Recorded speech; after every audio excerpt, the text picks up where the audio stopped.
Coming up on today's show, we're going to run through the latest news and rumors on the Browns' potential new Brook Park Stadium. So I'll update you guys and everything there is to know about it. Also, we're going to react to an ESPN article where they had the Browns maybe adding a playmaker after the draft. But let me just take 10 seconds of your time to say thank you. It was an absolute pleasure and a blast covering the NFL draft with you all. And if you hung out with us during the NFL draft and checked in on all of our videos, thank you so much. I love the draft. I love everything leading up to it. And now the best part is around the corner, the actual football season. But thank you to everyone who watched our draft coverage here. Now, first up on the show, let's talk about the new stadium potentially. There was an article that came out over the weekend-ish and leading into the week about the Browns doing more than just their homework on a Brook Park Stadium. So here is the information I can relay to you.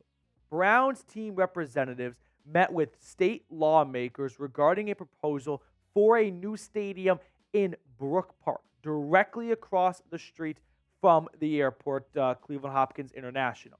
Now, Mayor Bibb, the mayor of Cleveland, if you're not into politics, has a lakefront offer to the team, and to me, we've got ourselves a good game of ping pong going on. Now, Signal Cleveland was the spot that kind of dropped the latest news and rumors on the stadium. And in their article, I want to share with you guys a little bit of what they wrote here. Drawings shown to lawmakers depicted a multi-purpose stadium that appeared built deep into the ground and with room for development around it. People knowledgeable about the pitch said. Let me pause our little popcorn reading right there and say, we've got ourselves a little bit of a chess match, right? Where Browns are going to go back and forth between the state, county, and the city to try and reduce how much money they have to pay, that is Jimmy Haslam himself, and put the state and the city kind of, I wouldn't say against one another, but just let both parties know we could do either one in hopes of driving down their costs and driving up the state, county, and city costs so that the Browns are, well, like billionaires like to do, don't have to spend their money. But they're still going to spend a lot of money. Now, one thing about that little excerpt we just read right there, I definitely took notice of the language use of being built deep into the ground because the stadium is going to be directly across the street from the airport. Now, my dad's a pilot, so I've got like a minor in aviation, if you will, and I think airport folks will agree with me that this can get a bit hairy because the FAA is going to have some and does have some rules about how tall structures this close to the stadium can be. SoFi Stadium is very close to LAX. It's not as close as you can see on the renderings right here that the Browns proposal will be. It's not quite literally across the street. Where the 49ers play, Levi Stadium, that is very close to San Jose's airport, and that has created some issues for the Niners. One, they have an open-top stadium, so there is a constant amount of buzz and planes flying over. Now, if anyone watching, Jeremy Stallman would be an excellent answer for this question here, is a pilot, a flight attendant, works at the airport, and knows the flight paths, please let me know. Is this right over where all the inbound and outbound flights are going to be from the runways, or can they vector elsewhere? But with it being a dome stadium, I don't think the sound of airplanes landing and taking off should be too much of a bother, but jet engines can be rather loud, so that is something to keep an eye on. More from Signal Cleveland. The project was sold as an unprecedented economic development effort that includes a domed stadium, an entertainment and lifestyle district that would be mostly privately funded but would likely cost taxpayers significantly too. AKA, Haslam doesn't want to totally foot the bill. Now, we've seen a handful of new stadiums get built over the last decade or so, right? The Rams are a prime example of that, where their owner, Stan Kroenke, he built the entire stadium with his own money. And there's some pros when you do that as an owner. You have complete and control of the stadium and everything that surrounds the operation and the building of it. But there are some cons to that as well, like you have to pay for the whole thing. Now, paying for a stadium 8 years ago was a lot cheaper than it is now. And I think that's something we're going to see because with inflation and the price to import all of the goods and infrastructure needed to build a stadium, it has more than just gone up. It has more than just doubled. The Chicago Bears, I think, may provide to be a blueprint for the Browns because they're actually in a very similar situation as Cleveland. They've got an old, aging stadium right on the shores of a great lake, and they have an opportunity to go into the suburbs and to get more land and build the entertainment and lifestyle district they are seeking. Ultimately, the latest proposal in the direction the Bears are headed is to rebuild, or not rebuild, to build a brand new domed stadium in the parking lot of where the current Bears Soldier Field Stadium is. Now, it's not exactly clear how much this new stadium will cost, but it's important to note, don't just look at the stadium price, because when you build a new stadium, you also have to build new infrastructure.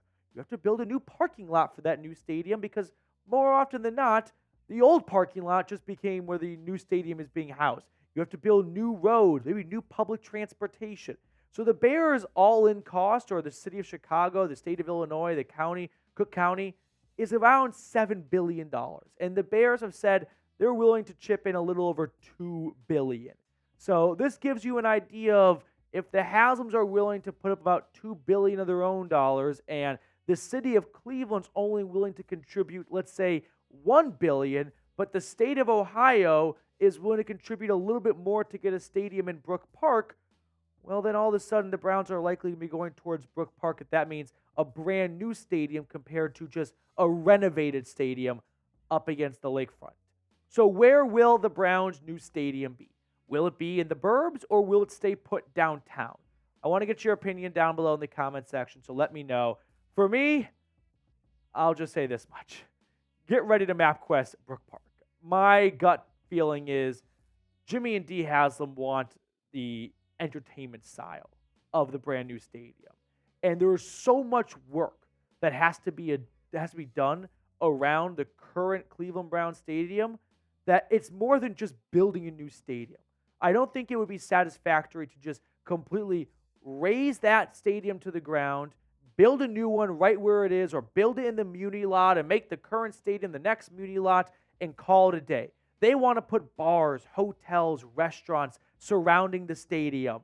And I'm not sure the city of Cleveland's going to be able to play ball with chipping in for a new stadium and then chipping in for maybe almost equally as much of building all the surrounding area up.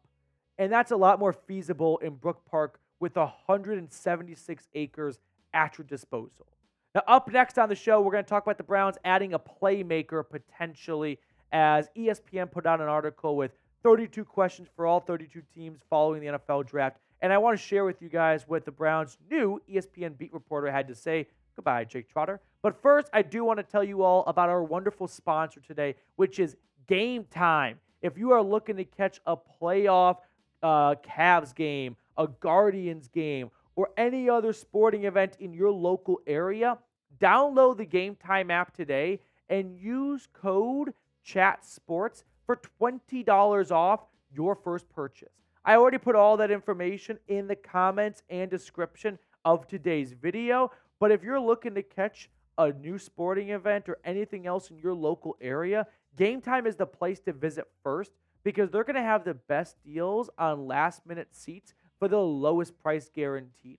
They'll even have deals on events that have already started. So download Game Time today and use that code CHATSPORTS for $20 off. Shout out to Game Time for supporting us here at the Cleveland Browns Report. Go support them too if you're looking to catch any kind of game or concert. Game Time is the best place for the last-minute seats at the lowest price guaranteed. Now, the question that the Browns' new ESPN beat reporter who replaced Jake Trotter, I won't be mean. We'll just leave it at that. His question was, do the Browns have enough offensive playmakers? And here's what ESPN Cleveland's Browns beat reporter Daniel Oifusi said. Cleveland used only a day 3 pick on a skill position, 5th round wide receiver Jamari Thrash, despite wideout Amari Cooper turning 30 before the season starts and running back Nick Chubb rehabbing a pair of knee surgeries. General manager Andrew Berry noted the Browns have had success finding contributors after the draft, but the offense looks like a unit banking on continuity and the emergence of newly acquired wide receiver Jerry Jeudy. So let's break down what Daniel wrote there bit by bit. Let's start the Amari Cooper part. I expect an Amari Cooper extension. Andrew Berry addressed this during the NFL owners meeting. We know how little he likes talking about players and their contract situation. So for him to even say the words Amari Cooper contract, to me that signals the Browns are working on it. And my suspicion is Amari Cooper would be eager to get a deal done. He's playing the absolute best football of his NFL career. He's turning 30 years old in June. If he were to have a down season, oh, how quickly the tides can change on a guy who's 30 years old and didn't play his best ball. We've seen a lot of really good wide receivers just kind of disappear like that because 30 and slight down season. So my suspicion for what a Cooper extension could look like is a 3-year, $60 million extension that pays him his continued average salary of $20 million. So maybe a little bit on the low end, but for him being 30 years old, I don't know if he's going to bet on himself to find a better offer the following free agency when he can take $40 million guaranteed at the age of 30, which for his position is not very common. Now, it's clear to me, though, when it comes to the Nick Chubb portion of what Daniel wrote, Andrew Berry did not want to reach on a running back. Andrew Berry, I think, looked at the 2025 Browns, not the 2024 Browns, and he saw a running back room that would no longer have Nick Chubb since his contract expires after this year, 2 starting guards with $20+ million cap hits, so unlikely he keeps both Joel Bitonio and Wyatt Teller for their current scheduled price for 2025. So he had a decision to make. If I'm drafting for 2025, because I've got confidence in my roster for 2024, where is there better value in this draft? Interior offensive line or running backs? And my suspicion is he came away from that question with the answer of it's interior offensive line. So my guess is Andrew Berry's plan was, hey, I know next year, future me will have some holes to address. I've got 2 expensive guards, and I've got a running back room that will no longer have Nick Chubb unless I re-sign him. So I can either find Nick Chubb's replacement potentially this year in the draft, or I can find Joel Bitonio or Wyatt Teller, one of those 2 replacements this year in the draft, and do the other one next year. And he figured there's better interior offensive linemen in this year's draft than there are running backs. And plus, the best part about drafting a running back is maximizing their rookie contract. So Berry likely came away from that conversation he had with himself that I'm having with you is, let's check the interior offensive line box this offseason, and then next year, we'll go get a new running back if Nick Chubb is not looking like the Nicholas Jamal Chubb we have all known and loved and seen the last near decade for the Browns. And that way, that new running back can step in. It already has a really good offensive line in front of him, thanks to last year's draft, and he will have the full 4 or 5 year contract in front of him. I don't envision a key wide receiver or running back addition. I think it's a fair question that Daniel poses because Browns are looking for playmakers and they need this offense to, be a huge success. But I think the Browns are confident in their core. I think they look at their running backs and they are confident that Nick Chubb can return soon. And until he does return, they like the guys they drafted and signed, Jerome Ford and Deontay Foreman and Naheem Hines. They like the guys they traded for him, Pierre Strong Jr. And then as for the wide receivers, Andrew Berry has completely gutted the previous wide receiver room and replaced it with all of his guys at this point. Traded for Amari Cooper, Jerry Jeudy, and Elijah Moore. Drafted Cedric Tillman, David Bell, and Jamari Thrash. I don't think that Andrew Berry is very nervous about this running back or wide receiver room. I think this is just the process of offseason fatigue of, got to find something to talk about. I think the Browns could benefit from adding another wide receiver or running back. And maybe, but I don't think Andrew Berry is going to let the boredom of the offseason dictate his decision-making. Now, if I had to pick one guy that maybe could make some sense for the Browns. What about Deebo Samuel with all the rumors coming out of San Francisco during the draft, especially after selecting Ricky Pearsall from Florida in round 1? Maybe the Niners decide, hey, Deebo's best days are behind him. Let's get something for him while we can, especially if they feel like his value is only going to go down. I mean, this is not a very good chance of happening. If I were the Niners, I would keep Deebo. And even if Deebo doesn't have a great year and his value is worse next offseason than what it is now, I still think it's worth it for the 49ers to keep their core intact to try and go on a Super Bowl run since they were so close last year. But I could see Deebo being a guy where Andrew Berry goes, oh, he's available? Let me make some phone calls. I've got some friends over in San Francisco because Deebo is a playmaker, and Deebo brings something new to this wide receiver room, which is yards after the catch. But if they don't get Deebo, I think you can meet your new yards after the catch guy, Jamari Thrash. He's not Deebo light. I don't want that message to come across. But he is a first down machine, and when he gets the ball in his hands, he has some playmaking abilities to him. Andrew Berry spoke to the media after the draft about Jamari Thrash and said, Jamari, we liked his route skill and his separation ability. You know, this is a guy that was both very productive at Georgia State and then transferring up to Louisville. Really answered the bell there. And then really, even through the Senior Bowl in January, we view him as a guy who can play outside and inside. You know, he's good with the ball in his hands. So as we think through our offense and our fit within that receiver room, we're looking forward to seeing him compete for reps, and we think he's a guy that has position flex. This, in my eyes, is your cheap yards after catch target, right? Browns weren't going to spend the draft capital on Deebo Samuel most likely, and just paying him his very high contract as well, when they can go with the 5th-round pick that by no means I think is going to be nearly as good as Deebo Samuel will be in 2024. But for the Browns, they've already made a lot of payments at the wide receiver position.